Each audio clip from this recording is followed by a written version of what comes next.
की न्यूज, खबरों का सारथी। दिल्ली के 31 इलाकों में प्रदूषण गंभीर श्रेणी में पहुंचा। सबसे ज्यादा 567 एक्यूआई जहांगीरपुरी में दर्ज। दिल्ली एनसीआर कोहरे स्मोक की चपेट में। जम्मू कश्मीर के कुलगाम में सुरक्षा बल आतंकियों के बीच मुठभेड़ जारी। बाजीमर्ग में 203 आतंकी छिपे। कश्मीर घाटी में 2 हफ्ते में 9वीं मुठभेड़। महाराष्ट्र में पीएम मोदी की आज 3 जनसभाएं। दोपहर में छत्रपति संभाजी नगर पनवेल जाएंगे। शाम को मुंबई में सभा को करेंगे संबोधित। हरियाणा विधानसभा सत्र का आज दूसरा दिन। सीएम विधायकों के सवालों का देंगे जवाब। सीईटी पास को 9,000 देने समेत 2 बड़ी घोषणाएं। मणिपुर में नहीं थम रही हिंसा। उग्रवादियों ने खाना ले जा रहे ट्रक जलाए। 6 लापता की तलाश जारी। मैतेई का 24 घंटे का बंद। लोक सेवा आयोग के सामने अभ्यर्थियों का प्रदर्शन जारी। रात के अंधेरे में मोबाइल की लाइटें जलाकर डटे छात्र। पीसीएस आरओ एआरओ भर्ती परीक्षा एक दिन एक शिफ्ट में कराने की मांग। आप देख रहे हैं की न्यूज, खबरों का सारथी। नमस्कार, आप देख रहे हैं के न्यूज इंडिया। मैं हूं आपके साथ तन्वी सक्सेना। देश की बात की शुरुआत करते हैं प्रदूषण की खबर से। आपको बता दें, दिल्ली में वायु प्रदूषण खतरनाक पहुंच गया है। बड़ी जानकारी आपको बता रहे हैं। जहां दिल्ली में वायु प्रदूषण हुआ खतरनाक, आपको बता दें एक्यूआई 432 के ऊपर पहुंच गया है। दिल्ली में प्रदूषण की स्थिति लगातार खराब बनी हुई है। कंट्रोल बोर्ड ने समीर ऐप पर ये आंकड़े जारी किए हैं। बड़ी जानकारी आपको बता रहे हैं। जहां आज दिल्ली का एयर क्वालिटी इंडेक्स से 432 दर्ज हुआ है। साथ ही कई इलाकों में एक्यूआई 450 के ऊपर भी पहुंचा है। ये बड़ी जानकारी आपको बता रहे हैं। जहां दिल्ली की आबोहवा लगातार जहरीली बनी हुई है। एक्यूआई कई इलाकों में 450 के ऊपर पहुंच गया है। आज दिल्ली का एक्यूआई 432 है। साथ ही कई इलाकों में 450 के ऊपर भी दर्ज हुआ है। ये बड़ी खबर आपको बता रहे हैं। जहां दिल्ली में वायु प्रदूषण हुआ खतरनाक।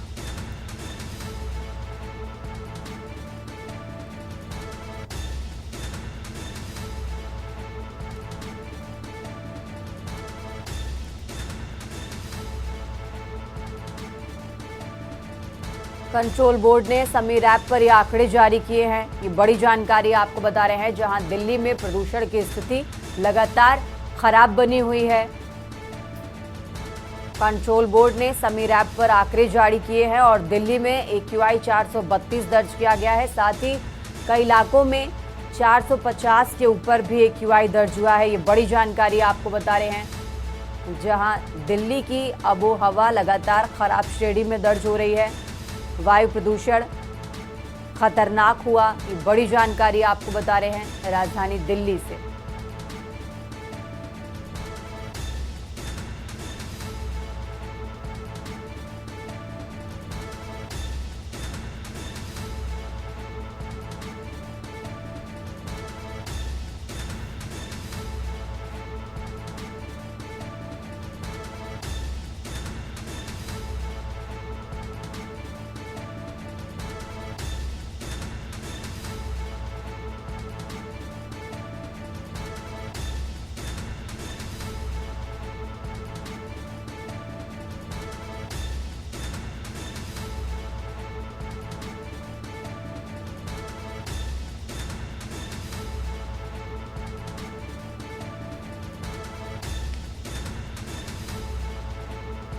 ज्यादा जानकारी के लिए हमारे साथ अखिलेश जी बने हुए हैं। अखिलेश जी, दिल्ली में लगातार आबोहवा बेहद खराब श्रेणी में दर्ज की जा रही है।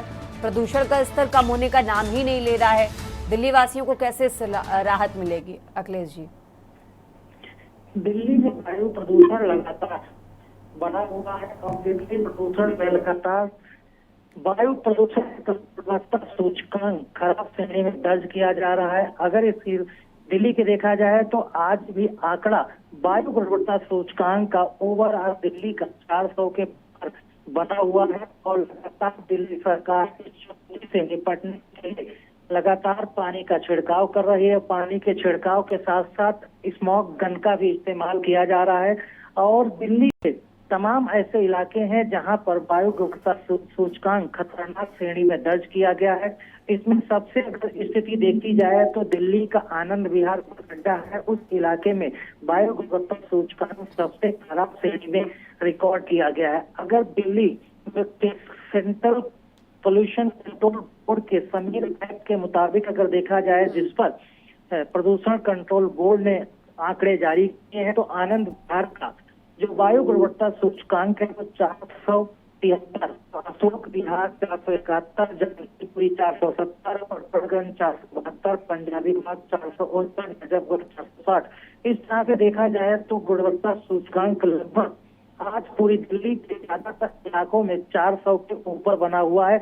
और इस आंकड़े को अगर देखा जाए तो ये बहुत बेहद खतरनाक श्रेणी में गिना जाता है, खराब श्रेणी में इसको दर्ज किया गया है। दिल्ली फिलहाल इस चुनौती से निपटने के लिए कदम उठा रही है। दिल्ली वालों को ना तो राहत मिल रही है, ना ही दिल्ली सरकार की कोई चुनौती कम होने का नाम ले रही है। अब प्रदूषण और बढ़ रहा है, जब घना कोहरा सर्दियों में और छाया रहेगा, इससे और भी सांस लेने में दिक्कत होगी। दिल्ली में ऐसे लोगों को, खासकर सीनियर सिटीजन को ज्यादा दिक्कत हो रही है, जिनको सांस जैसी किसी प्रकार की दिक्कत है। तो फिलहाल अब देखना होगा कि दिल्ली सरकार के लाख कोशिशों के बाद दिल्ली का वायु गुणवत्ता सूचकांक कम होने का नाम नहीं ले रहा।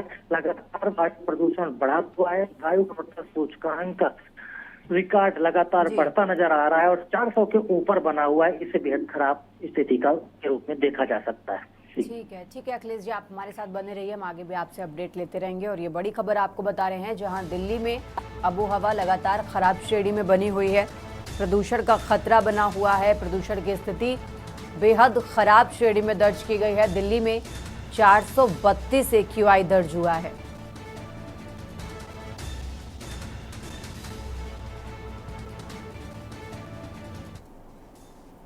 देश की बात में आगे बढ़ते और अब बात कर रहे हैं उत्तर प्रदेश की खबर आपको आगरा से बता रहे हैं, जहां आगरा में छाया सर्दी का पहला कोहरा। अहम जानकारी आपको बता रहे हैं, जहां धुंध की आगोश में सिमटा हुआ आगरा शहर, विजिबिलिटी हुई कम, सर्दी ने खोला खाता। ये अहम जानकारी आपको बता रहे हैं। तस्वीरें भी आपको टीवी स्क्रीन पर दिखा रहे हैं, जहां हाईवे पर वाहन धीमी गति से चलते नजर आ रहे हैं, लाइट चालू कर आगे बढ़ रहे वाहन।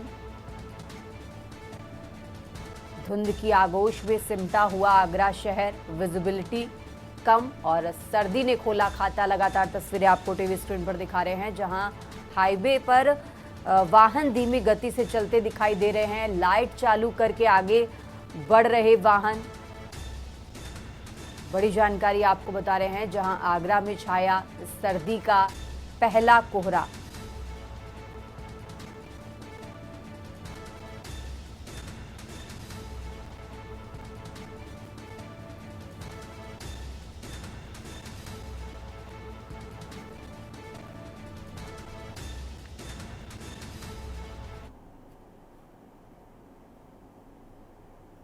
देश की बात में अब बात कर रहे हैं बुलंदशहर की, और बड़ी खबर आपको बता रहे हैं, जहां कोहरे की सफेद चादर से ढका एनसीआर क्षेत्र। आपको बता दें, कोहरे से विजिबिलिटी बेहद कम हुई।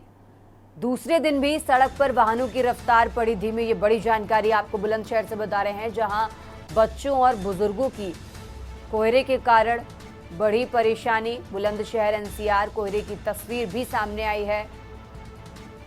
अहम जानकारी आपको बता रहे हैं, जहां कोहरे की सफेद चादर से ढका एनसीआर क्षेत्र। दूसरे दिन भी सड़क पर वाहनों की रफ्तार पड़ी धीमी। बुलंदशहर से अहम जानकारी आपको बता रहे हैं, जहां बच्चों और बुजुर्गों की कोहरे के कारण बड़ी परेशानी।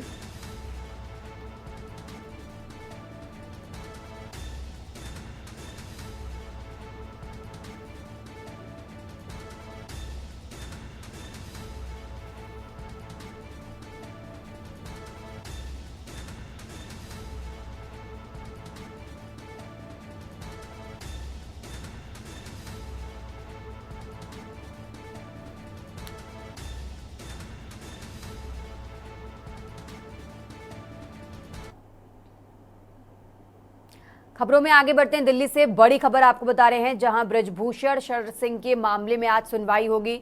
बड़ी जानकारी आपको दिल्ली से बता रहे हैं, जहां ब्रजभूषण शरण सिंह के खिलाफ यौन शोषण मामले में आज सुनवाई होगी। आपको बता दें, भारतीय कुश्ती संघ के पूर्व अध्यक्ष और बीजेपी सांसद हैं ब्रजभूषण शरण सिंह, और यौन शोषण मामले में कोर्ट की ओर से नवंबर में एक गवाह को समन जारी। ये बड़ी जानकारी आपको बता रहे हैं, जहां पीड़िता को दोपहर 2:15 पर साक्ष्य दर्ज कराने के लिए समन जारी हुआ है। और ये बड़ी जानकारी आपको दिल्ली से बता रहे हैं, जहां आज इसी मामले पर सुनवाई होगी।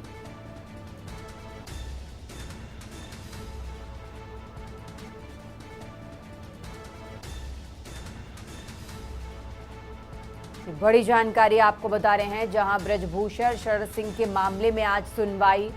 दिल्ली से बड़ी खबर आपको बता रहे हैं, जहां ब्रजभूषण शरण सिंह के खिलाफ यौन शोषण मामले में आज सुनवाई होगी। भारतीय कुश्ती संघ के पूर्व अध्यक्ष और बीजेपी सांसद हैं ब्रजभूषण।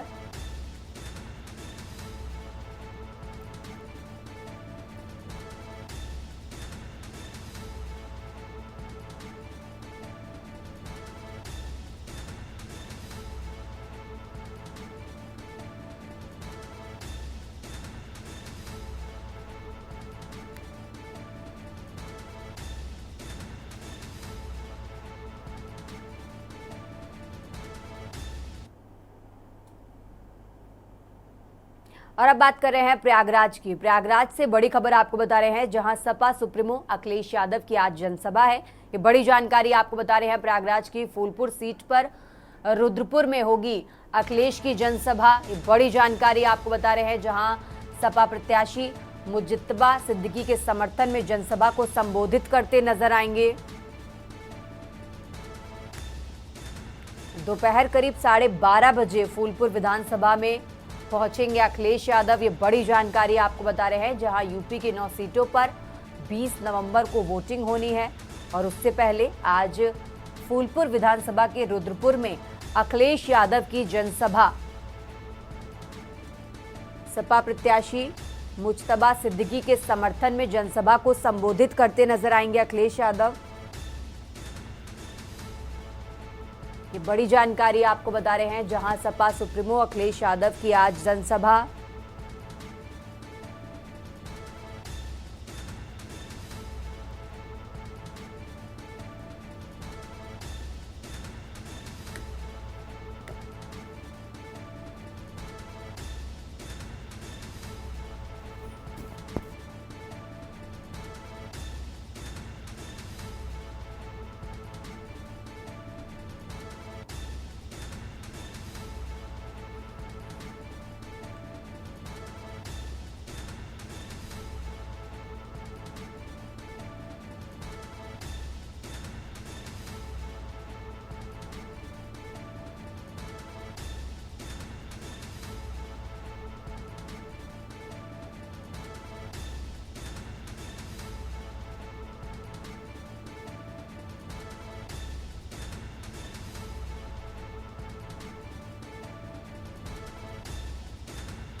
देश की बात में फिलहाल यहाँ रुकेंगे एक छोटे से ब्रेक के लिए।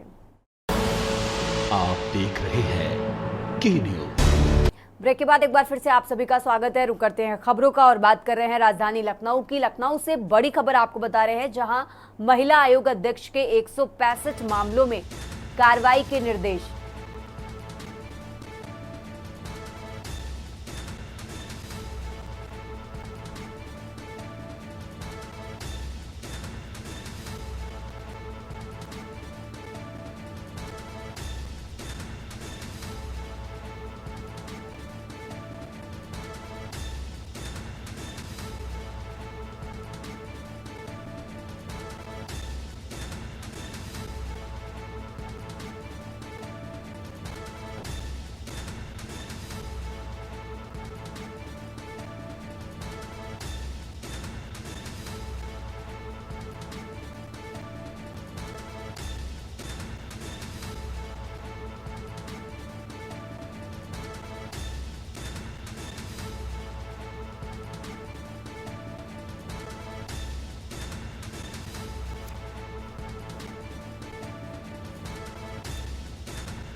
खबरों में आगे बढ़ते हैं और अब खबर आपको बताएंगे सहारनपुर से।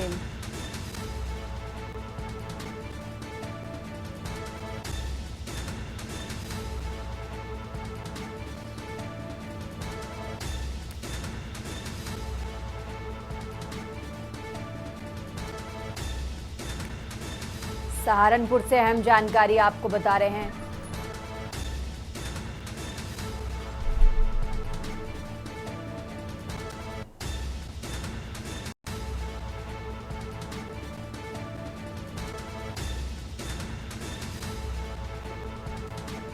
सहारनपुर से अहम जानकारी आपको बता रहे हैं।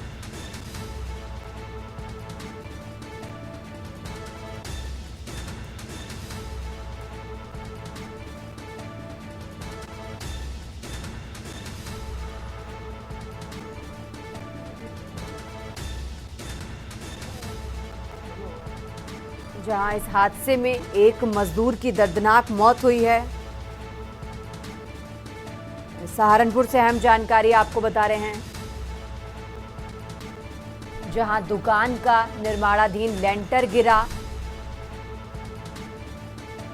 लेंटर गिरने से उसके नीचे मिस्त्री व मजदूर दबे हैं। सहारनपुर से अहम जानकारी आपको बता रहे हैं। जहां भरभरा कर गिरे निर्माणाधीन लेंटर के नीचे 5 लोग दबे।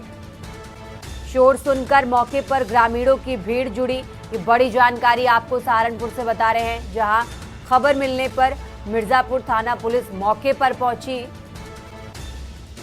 सूचना पर एसडीएम बेहट मानवेंद्र सिंह मौके पर पहुंचे। सहारनपुर से अहम जानकारी आपको बता रहे हैं। जहां सीओ बेहट अभितेश सिंह भी घटनास्थल पर पहुंचे। पुलिस ने जेसीबी से 4 लोगों को सकुशल बाहर निकाला। और इसी खबर पर ज्यादा जानकारी के लिए हमारे साथ संवाददाता काशिफ खान जुड़े हुए हैं। काशिफ, इस तरीके से निर्माणाधीन लेंटर गिरने से करीब 5 लोगों के दबे होने की सूचना है। फिलहाल क्या कुछ जानकारी है, क्या अपडेट आपके पास? बेहट इलाके के पाड़ली ब्रांड का पूरा मामला है। देर शाम को ही एक निर्माणाधीन जो मकान है उसमें एक लेंटर डाला जा रहा था और वो लेंटर जो है गिरने से उसमें 5 लोग दब गए हैं। राहत बचाव कार्य जो है वो किया गया है, पुलिस के द्वारा किया गया है। जो ग्रामीण है वहां पर उनके द्वारा किया गया है, जिसमें एक जो नफीस मलिक जो मिस्त्री है उसकी मौके पर ही दबने से मौत होगी। जबकि 4 लोग जो उसमें मजदूर बताए जा रहे हैं उनको अभी निकाला गया है बाहर। उनकी भी हालत गंभीर है, हॉस्पिटल में भर्ती उन्हें कराया गया है, जहाँ पर उनका इलाज जो है वो चल रहा है। और देर शाम तक ही ये रेस्क्यू चलता रहा। देर रात तक ग्रामीण जो है वो भारी मात्रा में, भारी संख्या में वहां पर मौजूद रहे और उनके द्वारा और पुलिस के और प्रशासन के लोगों के द्वारा ये रेस्क्यू किया गया। जी, कैसे ये हादसा हुआ? जी बिल्कुल, लेंटर जो है डाला जा रहा था, मशीन इस पर लगाई गई थी, जो कंक्रीट मशीन होती है वो लगी हुई थी। और कंक्रीट मशीन के साथ ही बताया जा रहा है कुछ जो पैचिंग की जाती है लेंटर में, वो पैचिंग सही तरीके से नहीं की गई थी। उसकी वजह से जो है लेंटर जो है नीचे आ गिरा और उसमें ये लोग दबे हैं। जी ठीक है काशिफ, बहुत बहुत शुक्रिया आपका तमाम जानकारी हमारे दर्शकों तक पहुंचाने के लिए। और सहारनपुर से अहम जानकारी आपको बता रहे हैं। जहां निर्माणाधीन लेंटर गिरने से 5 लोग दबे, जिसमें एक की मौत हो गई है, तो वहीं 4 को इलाज के लिए अस्पताल में भर्ती कराया गया है।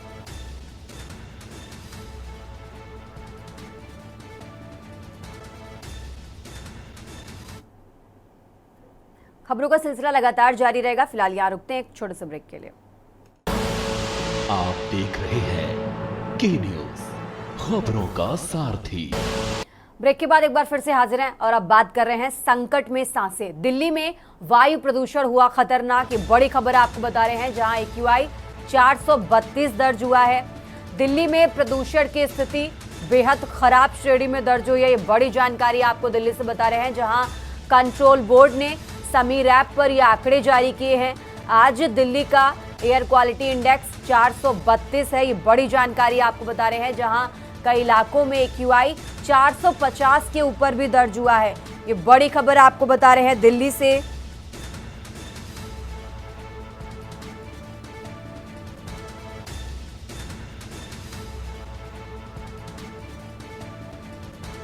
ये बड़ी जानकारी आपको बता रहे हैं। जहां कई इलाकों में AQI 450 के ऊपर भी दर्ज हुआ है। दिल्ली में वायु प्रदूषण हुआ खतरनाक। ये बड़ी खबर आपको दिल्ली से बता रहे हैं, जहां AQI 432 के ऊपर दर्ज हुआ। दिल्ली में प्रदूषण की स्थिति बनी खराब।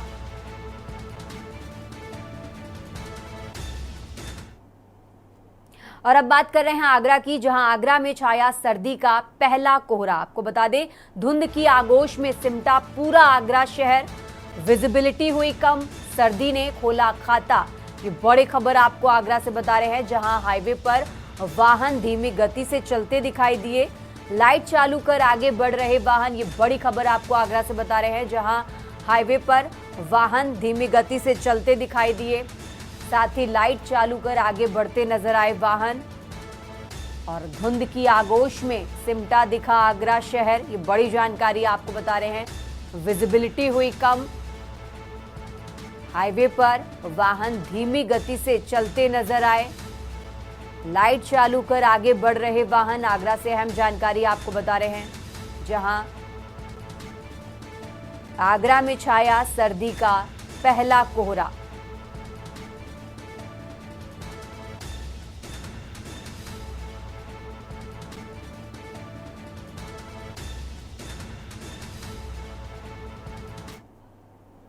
और अब बात कर रहे हैं बुलंदशहर की, जहां बुलंदशहर में कोयले की सफेद चादर से ढका NCR क्षेत्र। बुलंदशहर से अहम जानकारी आपको बता रहे हैं, जहां कोयले से विजिबिलिटी हुई बेहद कम। आपको बता दें, दूसरे दिन भी सड़क पर वाहनों की रफ्तार पड़ी धीमी। बच्चों और बुजुर्गों की कोहरे के कारण बढ़ी परेशानी। ये बड़ी जानकारी आपको बता रहे हैं, जहां बुलंदशहर NCR कोहरे की तस्वीर आई सामने। और ये तस्वीर भी आपको टीवी स्क्रीन पर दिखा रहे हैं, जहां कोहरे की सफेद चादर में ढका NCR क्षेत्र। आपको बता दें, दूसरे दिन भी सड़क पर वाहनों की रफ्तार पड़ी धीमी। बच्चों और बुजुर्गों की कोहरे के कारण बढ़ी परेशानी।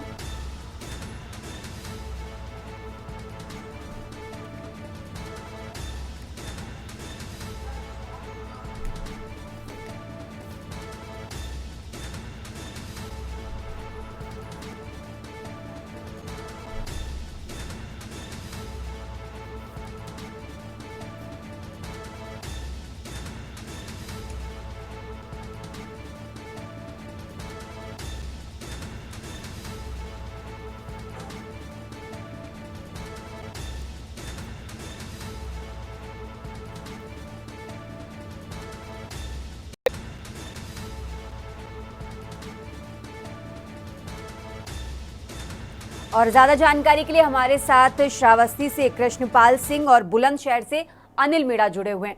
सबसे पहले रुक करेंगे अनिल का। अनिल, बुलंदशहर की क्या हाल है, हमारे तस्वीरों में हमारे दर्शकों को दिखाएं, साथ ही आपके पीछे जो लोग नजर आ रहे हैं उनसे बातचीत भी जरूर करें। अनिल जी देखिए, बिल्कुल सलीम, मैं आपको बताऊं, जनपद अगर बुलंदशहर की बात करते हैं, जनपद बुलंदशहर NCR का क्षेत्र है और NCR में लगातार देखा जा रहा है 2 दिन से जिस तरह से धुंध और सफेद कोहरे की चादर में पूरा आसमान समाया हुआ है। अगर बात की जाए विजुअलिटी की, तो विजुअलिटी समान से बिल्कुल बेहद कम हो चुकी है। अगर वाहनों की रफ्तार की बात करें तो वाहनों की रफ्तार से भी कहीं ना कहीं ब्रेक लगे। अगर बात की जाए, अभी इस वक्त 9:30 बजे का अगर करीब लगभग वक्त है, और अगर वाहनों की अगर बात करें तो देखिए तस्वीरों में भी हम देख सकते हैं। देखिए मेरे पीछे ये जो हम इस वक्त बड़े हाईवे रोड पे खड़े हैं, और हाईवे रोड पे खड़े होने के साथ साथ तस्वीरों में देखते हैं चारों तरफ की, अगर तस्वीरों की अगर बात करें तो तस्वीरों में देख सकते हैं कि लगातार चारों तरफ धुंध छाई हुई है और लगातार लोगों को कहीं ना कहीं बहुत ज्यादा परेशानी आ रही है। हालांकि जो लोगों का जो अधिकांश मानना है, लोगों का यह भी कहना है कि ये धुंध के साथ साथ इसमें कहीं ना कहीं प्रदूषण भी है। प्रदूषण के साथ साथ लोगों को कहीं ना कहीं इस जो धुंध छाई हुई है, इससे आंखों में जलन हो रही है। जलन होने के साथ साथ लोगों को सांस लेने में कहीं ना कहीं दिक्कतों का सामना करना पड़ा। देखिए मेरे साथ यहाँ काफी लोग मौजूद हैं, हम इनसे बात करते हैं किस तरह की परेशानी आ रही है। क्या नाम है? आदिल। अच्छा आदिल, जिस तरह से 2 दिन से लगातार देखा जा रहा है बहुत ज्यादा धुंध और कोहरा है, तो इससे किस तरह की परेशानी आ रही है? आंखों में जलन हो रही है बहुत ज्यादा, और दिक्कतें हो रही है बहुत, वाहन बिल्कुल चल नहीं रहे। अच्छा, देखी जाए जिस तरह से बच्चे जो होते हैं, बच्चों को आने जाने में किस तरह की परेशानी का सामना? बच्चों को सामना करना पड़ रहा है, आंखों में धुंध हो रही है बहुत ज्यादा, और आंसू निकल रहे हैं आंखों में से। चलने वो वाहन साइकिल से जा रहे हैं, दिक्कतें हो रही है, बिल्कुल भीग नहीं रहा कुछ। तो कहीं ना कहीं लगता है कि ये कोहरा जो छा रहा है, इसमें कहीं ना कहीं पॉल्यूशन की वजह से, हाँ पॉल्यूशन की वजह से धुंध हो रही है इससे ज्यादा। देखिए एक और मेरे साथ मौजूद है। क्या नाम है? खान मोहम्मद। क्या काम करते हो? ये काम करते काम करते हैं। अच्छा, देखा जा रहा है जिस तरह से जो मौसम परिवर्तन एक साथ हुआ है, इससे किस तरह की दिक्कतें आ रही हैं? बहुत बड़ी दिक्कत झेलनी पड़ रही है। वाहन बहुत स्लो चलाना पड़ता है, कोहरा ज्यादा है और हल्का आंखों में जलन सी होती है। अच्छा, बच्चों को किस तरह की परेशानी है, जैसे बच्चे जो पढ़ने जाते हैं? बच्चों को भी दिक्कत आ रही है, बहुत बड़ी परेशानी आने लग रही है। देखिए तन्वी, जो मेरे साथ लोग मौजूद थे, इनका जो कहना है ये काफी इनका कहना है कि बच्चों को भी और इन लोगों को भी कहीं ना कहीं परेशानी का सामना, क्योंकि मजदूर वर्ग के ये लोग हैं, क्योंकि लगातार देखा जा रहा है ये जिस तरह से मजदूरी करते हैं, तो इनका कहना यह है कि जो ये धुंध है और जो कोहरा है, इससे आंखों में काफी जलन हो रही है, सांस लेने में भी काफी दिक्कतों का सामना करना पड़ रहा है। और लगातार देखा जा रहा है जिस तरह से आसमान में जो जनपद बुलंदशहर पूरा एनसीआर का क्षेत्र है, और एनसीआर में जिस तरह से धुंध और कोहरे की चादर में समाया हुआ है जनपद बुलंदशहर, तो कहीं ना कहीं चिंता का विषय है कि अगर बात किया धुंध की और उसकी अगर पॉल्यूशन की बात करें, तो पॉल्यूशन की तरफ से अगर प्रशासन की बात करें, तो प्रशासन ने पॉल्यूशन को कम करने के लिए कोई इंतजाम नहीं किए थे। लगातार देखा जा रहा था जनपद बुलंदशहर जो डीएम थे, उन्होंने निर्देश जरूर दिए थे नगर पालिकाओं के अधिकारियों ने, किसी तरह कोई छिड़काव नहीं किया गया। लेकिन अब देखा जा रहा है कि जो नवंबर के अब जैसा मध्य नवंबर आया, तो उसमें जिस तरह से जो कोहरा और धुंध एक साथ आई है, तो कहीं ना कहीं लोगों को काफी परेशानी का सामना करना पड़ा। वाहनों की अगर बात करें, रफ्तार पे कहीं ना कहीं वाहनों की रफ्तार पे भी ब्रेक लगे हैं। जो सवारियों की अगर बात करें, तो लोग जो आने जाने वाले हैं, उनको भी कहीं ना कहीं परेशानी का सामना करना पड़ रहा है। और अगर विजुअलिटी की बात करें, तो विजुअलिटी समान से भी कम है। अगर कहीं ना कहीं टेम्परेचर की बात करें, तो टेम्परेचर जरूर कम हुआ है, क्योंकि टेम्परेचर जनपद बुलंदशहर का देखा जा रहा है कि करीब 20 के आसपास है। लेकिन अगर बात की जाए AQI की, तो AQI भी 276 के आसपास जनपद बुलंदशहर का है, क्योंकि जनपद बुलंदशहर का भी जो लगातार पॉल्यूशन भी लगातार कहीं ना कहीं धुंध के साथ साथ पॉल्यूशन, कोहरे के साथ साथ पॉल्यूशन भी बढ़ता जा रहा है। तो वो भी कहीं ना कहीं चिंता का विषय है कि आखिर कोहरे में जिस तरह से पॉल्यूशन बढ़ रहा है, तो वो अगर लोग इसको कोहरा मानते या धुंध मानते हैं, तो कहीं ना कहीं आंखों में जो जलन हो रही है वो नहीं होनी चाहिए थी। और अब लोगों का मानना यह है कि ये कोहरा नहीं है, पॉल्यूशन है, पॉल्यूशन की वजह से धुंध हो रही है। और दिल्ली का जो क्षेत्र है, दिल्ली की वजह से बुलंदशहर छुटा हुआ है, तो उधर की इस तरह से जो पश्चिम की तरफ से जो हवा चल रही है, उसकी वजह से जनपद बुलंदशहर में जो कोहरे की जो चादर है, इसमें बुलंदशहर ढका हुआ है और लगातार लोगों को काफी परेशानी का सामना करना पड़ रहा है। तनवीर, तो कहीं ना कहीं अगर बात की जाए तो ठीक है, हमने बुलंदशहर की तस्वीर तो देख ली। हम रुक कर लेते हैं श्रावस्ती का, जहां से कृष्णपाल सिंह हमारे साथ जुड़े हुए हैं। कृष्णपाल, श्रावस्ती की क्या हाल है? वहां पे लोगों का क्या मानना है? आपको क्या नजर आ रहा है कि ये प्रदूषण है या कोहरा है? कृष्णपाल, देखिए, बिल्कुल श्रावस्ती में भी पिछले एक पखवाड़े से जो है कोहरा धीरे धीरे शुरू हो गया था, लेकिन आज कोहरे की स्थिति जो है काफी ज्यादा बढ़ गई है। आज की अगर हम बात करें, तो देखिए अभी 9:35 का लगभग समय है, लेकिन उसके बावजूद अभी तक जो है भगवान भास्कर के दर्शन नहीं हुए। देखिए, आप अगर देखेंगे तो बिल्कुल जो है कोहरे की ओट में वो छिपे हुए हैं। और जहाँ तक श्रावस्ती की बात, श्रावस्ती भी प्रदूषण तो हम नहीं कह सकते, क्योंकि ये वनों से आच्छादित क्षेत्र है और इसके बाद पहाड़ी इलाका है।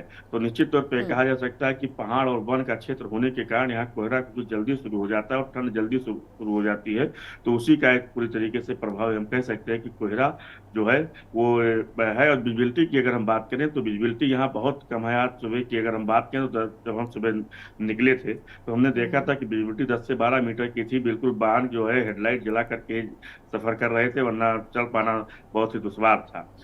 अगर टेम्परेचर देखा जाए, तो टेम्परेचर सुबह के समय जो है 15 डिग्री सेल्सियस तक पहुंच गया था। जो कि समय थोड़ा तो बढ़ा है, उस समय लगभग 18 डिग्री का टेम्परेचर है। तो निश्चित तौर पर जिस तरीके से कार्तिक मास का जो है समापन की ओर है, एक दिन और बचा है, तो ऐसे में ठंड की जो है शुरुआत कह सकते हैं कि बिल्कुल पूरी तरीके से हो चुकी है। बिल्कुल, ठंड ने दस्तक देना शुरू कर दिया है। आप दोनों का बहुत बहुत शुक्रिया हमारे साथ जुड़ने के लिए और ये श्रावस्ती और बुलंदशहर की तस्वीरें हमारे दर्शकों तक पहुंचाने के लिए, और ये अहम जानकारी आपको बता रहे हैं, जहां सर्दी के साथ साथ कोहरे ने भी दस्तक देना शुरू कर दिया है। लगातार तस्वीरें आपको टीवी स्क्रीन पर दिखा रहे हैं, जहां कोहरे की सफ़ेद चादर में ढके नजर आ रहे हैं।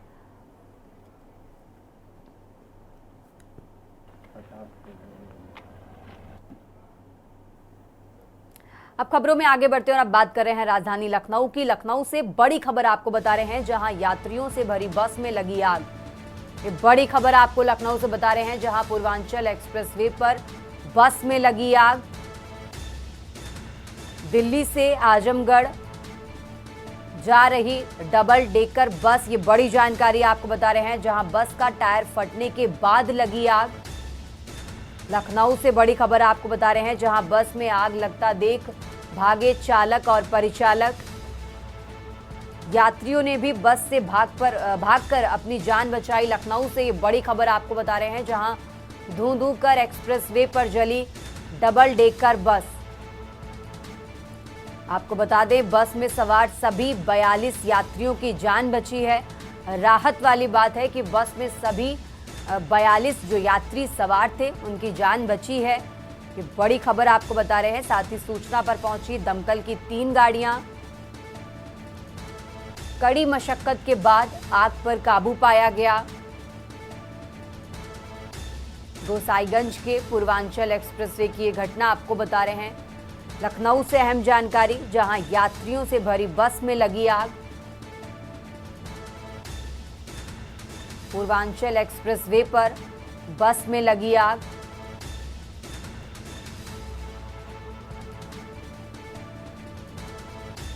आपको बता दें, दिल्ली से आजमगढ़ जा रही थी ये डबल डेकर बस और बस का टायर फटने के बाद आग लगी। बस में आग लगता देख भागे चालक और परिचालक। साथ ही राहत वाली बात यह है कि बस में करीब 42 यात्री सवार थे और सभी सुरक्षित हैं। ये बड़ी जानकारी आपको बता रहे हैं, जहां बस में सवार सभी 42 यात्रियों की बची जान। लखनऊ से अहम जानकारी आपको बता रहे हैं।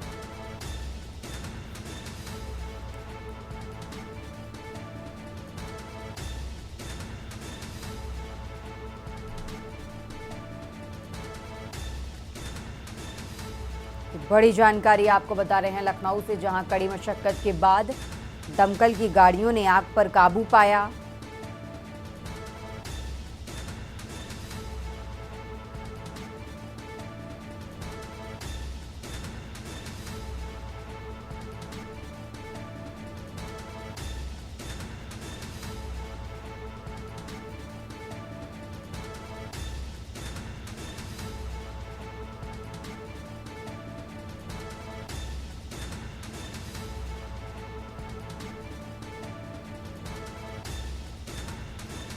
ज्यादा जानकारी के लिए इसी खबर पर हमारे साथ शिवा शर्मा जुड़े हुए हैं। शिवा, जिस तरीके से डबल डेकर बस में आग लगने की सूचना मिली है, फिलहाल क्या कुछ जानकारी है, क्या अपडेट आपके पास? देखिए, लखनऊ का पूर्वांचल एक्सप्रेसवे है और गोसाईगंज इलाके से होकर के निकलता है और बताया जा रहा है कि सुबह तकरीबन 6:30 बजे ये डबल डेकर बस दिल्ली से आजमगढ़ की ओर जा रही थी और जब गोसाईगंज पहुंची थी तब उसका डबल डेकर बस का टायर फट गया और टायर फटने के बाद जैसे ही बस को किनारे लगाया गया, लेकिन टायर में उस वक्त तक आग लग गई थी और टायर में आग लगने की वजह से आगे का जो बस का इंजन होता है उसमें आग पहुंची और आग देखते ही देखते पूरी बस को चपेट में ले लिया। गनीमत रही कि जो इसमें यात्री थे, तकरीबन जिनकी संख्या 42 के आसपास बताई जा रही है, उसमें जो परिचालक थे, बस चालक थे, उन सभी ने मौके पर मौजूद अपनी जो कहा जाएगा कि मनोइच्छा होती है, मन शक्ति होती है, उसको मजबूत करते हुए बस से निकलने की पूरी कोशिश की। कुछ लोग खिड़की के बाहर भी फाड़ ली क्योंकि आगे के हिस्से में ज्यादा आग लगी थी शुरुआती दौर में। तो सभी लोगों ने फिलहाल उस बस से निकल करके अपनी जान बचा ली है, लेकिन पूर्वांचल एक्सप्रेसवे में ये पूरी बस दुर्घटना का शिकार हुई है जिसमें आग लगी है। और जब दमकल विभाग को इस बात की सूचना दी गई तो दमकल विभाग का जो कार्यालय था, जो फायर स्टेशन था, वो काफी दूर था वहां से, जो पीजीआई था। तो तकरीबन 20 मिनट उस गाड़ियों को पहुंचने में लग गया और दमकल विभाग के अफसरों ने बताया है कि तकरीबन 3 दमकल की गाड़ियां इस बस को आग बुझाने के लिए काबू की गई है। तो मौके पर फिलहाल स्थिति स्पष्ट है कि कोई जनहानि नहीं हुई है, किसी भी तरीके का कोई किसी को चोटें नहीं लगी है, कोई जला नहीं है, लेकिन बस पूरी तरीके से जल तक के राख हो गई है। ठीक है शिवा, बहुत बहुत शुक्रिया आपका तमाम जानकारी हमारे दर्शकों तक पहुंचाने के लिए। और लखनऊ से बड़ी खबर आपको बता रहे हैं, जहां डबल डेकर बस में लगी आग। आपको राहत वाली बात यह है कि बस में करीब 42 यात्री सवार थे, वो सुरक्षित हैं।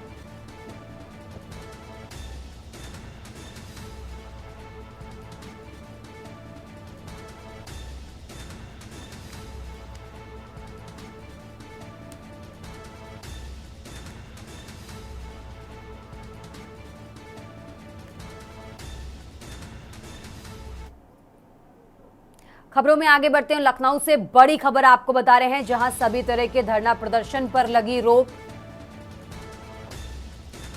आपको बता दें लखनऊ में लागू की गई बीएनएस की धारा 163। ये बड़ी खबर आपको लखनऊ से बता रहे हैं, जहां 12 जनवरी तक बीएनएस की धारा 163 लागू रहेगी। लखनऊ में सभी तरह के धरना प्रदर्शन पर रोक लगी है। ये बड़ी खबर आपको बता रहे हैं, जहां लखनऊ में अब किसी भी तरह का कोई भी धरना प्रदर्शन होता नहीं नजर आएगा, क्योंकि लखनऊ में बीएनएस की धारा 163 लागू की गई है। 12 जनवरी तक बीएनएस की धारा 163 लागू रहेगी, ये भी जानकारी मिल रही है। लखनऊ से अहम जानकारी आपको बता रहे हैं, जहां सभी तरह के धरना प्रदर्शनों पर लगी रोक। राजधानी लखनऊ से अहम जानकारी आपको बता रहे हैं, जहां अब लखनऊ में 12 जनवरी तक कोई भी धरना प्रदर्शन होता नजर नहीं आएगा, क्योंकि बीएनएस की धारा 163 लागू की गई है और साथ ही 12 जनवरी डेट भी बताई गई है। इस डेट तक कोई भी धरना प्रदर्शन लखनऊ में होता नजर नहीं आएगा। ये बड़ी खबर आपको लखनऊ से बता रहे हैं, जहां लखनऊ में सभी तरह के धरना प्रदर्शन पर रोक लगाई गई है।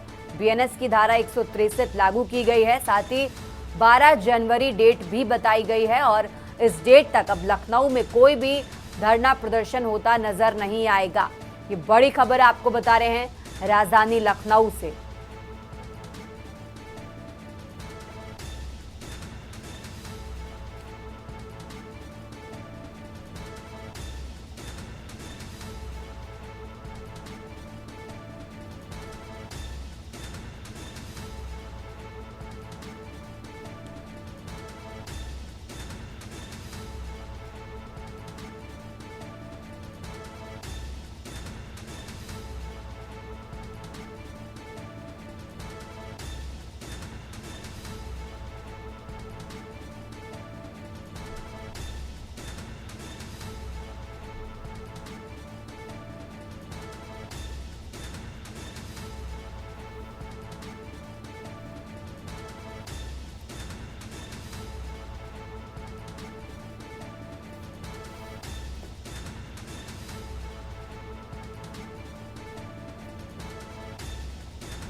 और इसी खबर पर ज्यादा जानकारी के लिए हमारे साथ संदीप मिश्रा जुड़े हुए हैं। संदीप जी, जिस तरीके से लखनऊ में धारा 163 लागू की गई है, क्या बड़ी वजह है जिसको लेकर ये धारा लागू की गई, और साथ ही 12 जनवरी जो डेट बताई गई है ये क्यों निर्धारित की गई है? संदीप जी देखिए, जिस तरीके से बनारस के प्रयागराज की अगर बात करते हैं तो वहां पर धरना प्रदर्शन छात्रों का देखने को मिल रहा है, और दूसरी महत्वपूर्ण बात यह है कि चुनाव आने वाले समय में वो होने हैं, तो कहीं न कहीं इन चुनावों को लेकर के और तमाम चीजों को लेकर के ये 163 लगाया गया है। बीएनएस की धारा है, इस पे किसी प्रकार से कोई धरना प्रदर्शन नहीं कर सकता है, ना तो कोई छात्र करेगा और ना ही कोई पार्टी का जो लीडर होगा वो करता हुआ नजर आएगा। तो तमाम चीजों को देखते हुए इस बार जो है बीएनएस की 163 धारा जो है लखनऊ में लागू की गई है, और ये पूरी कमिश्नरेट में लागू रहेगी, यानी कि कहीं भी किसी प्रकार से कोई धरना प्रदर्शन या किसी तरीके से आकर के अपना प्रोटेस्ट नहीं कर सकता है, उसको लेकर के धाराएं जो है लगाई गई है। ठीक है संदीप जी, बहुत बहुत शुक्रिया आपका तमाम जानकारी हमारे दर्शकों तक पहुंचाने के लिए। और ये लखनऊ से बड़ी खबर आपको बता रहे हैं, जहां लखनऊ में सभी तरह के धरना प्रदर्शनों पर रोक लगा दी गई है। बीएनएस की धारा 163 लागू की गई है, साथ ही 12 जनवरी की तारीख भी बताई गई है, और इस तारीख तक अब लखनऊ में कोई भी धरना प्रदर्शन होता नजर नहीं आएगा।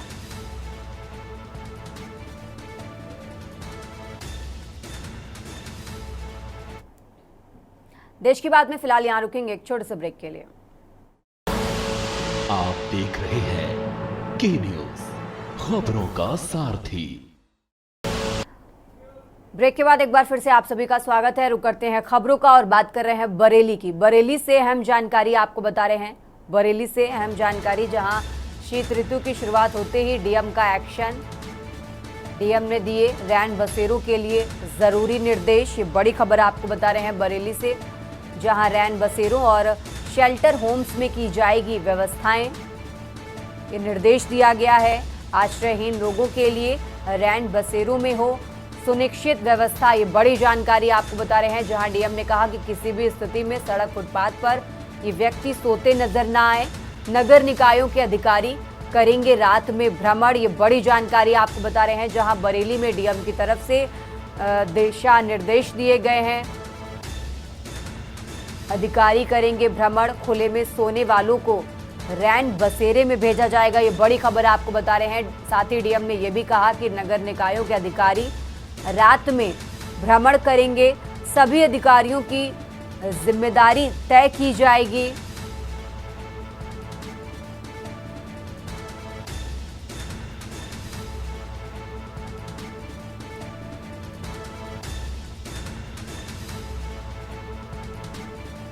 शीत ऋतु की शुरुआत होते ही डीएम की तरफ से बड़ा एक्शन लिया गया है। बरेली से खबर आपको बता रहे हैं, जहां बरेली डीएम ने दिए रैन बसेरों के लिए जरूरी निर्देश। रैन बसेरों और शेल्टर होम्स में व्यवस्थाएं की जाएं। ये बड़ी जानकारी आपको बता रहे हैं, जहां आश्रयहीन लोगों के लिए रैन बसेरों में सुनिश्चित हो व्यवस्थाएं।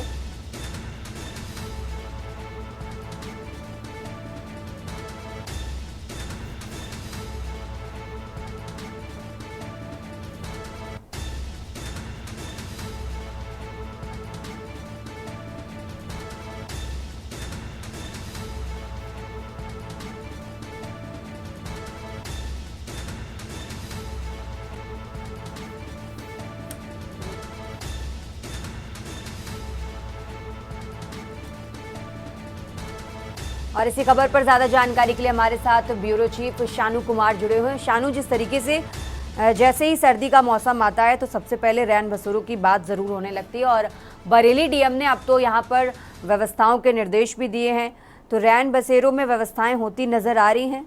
शानू, बिल्कुल निश्चित तौर पर जिस तरीके से शीत ऋतु की शुरुआत हुई है उसको लेकर के सबसे पहले बरेली के डीएम जो कि रविंद्र कुमार हैं वो एक्शन में नजर आए हैं। उन्होंने साफ तौर पर सभी अधिकारियों की जिम्मेदारी तय करती है, चाहे वो नगर निगम के अधिकारी हो या फिर वो नगर निकाय के अधिकारी हो या फिर वो स्वास्थ्य रिलेटेड यानी कि मुख्य चिकित्सा अधिकारी हो, सभी की जिम्मेदारी तय की गई है। और इसी को लेकर के उन्होंने आदेश जारी किया है और सख्त आदेश जारी करते हुए कहा है कि सभी के लिए यानी कि जो आश्रयहीन है, जो कि बाहर से आए हुए लोग हैं या फिर गरीब तबके के लोग हैं या जो फुटपाथ पर सोने वाले लोग हैं, उनके लिए जो है शेल्टर होम और जो रैन बसेरे होते हैं उनकी व्यवस्था को सुनिश्चित कराया जाए। और रैन बसेरों में किसी प्रकार की लापरवाही ना हो, चाहे वो गद्दे हो या कंबल हो या रजाई और या फिर गर्म पानी की व्यवस्था हो, इन तमाम तरीके की चीजों को उन्होंने पूर्ण करने के लिए कहा है। और करीब हफ्ते भर के अंदर इन सभी व्यवस्थाओं को पूर्ण करने के लिए उन्होंने सख्त आदेश किया गया है। और साफ तौर पर से जितने भी नगर निकाय के अधिकारी हैं तभी उनको रात में भ्रमण करने के लिए सख्त आदेश दिए हैं कि किसी प्रकार से जो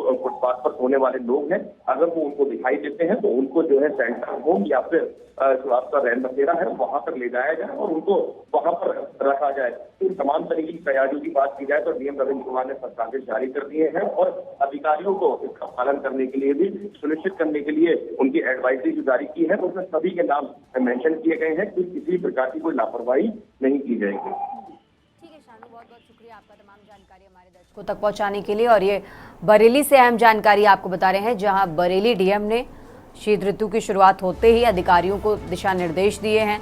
रैन बसेरों में व्यवस्थाओं को सुनिश्चित करने के निर्देश दिए हैं। ये बड़ी जानकारी आपको बता रहे हैं।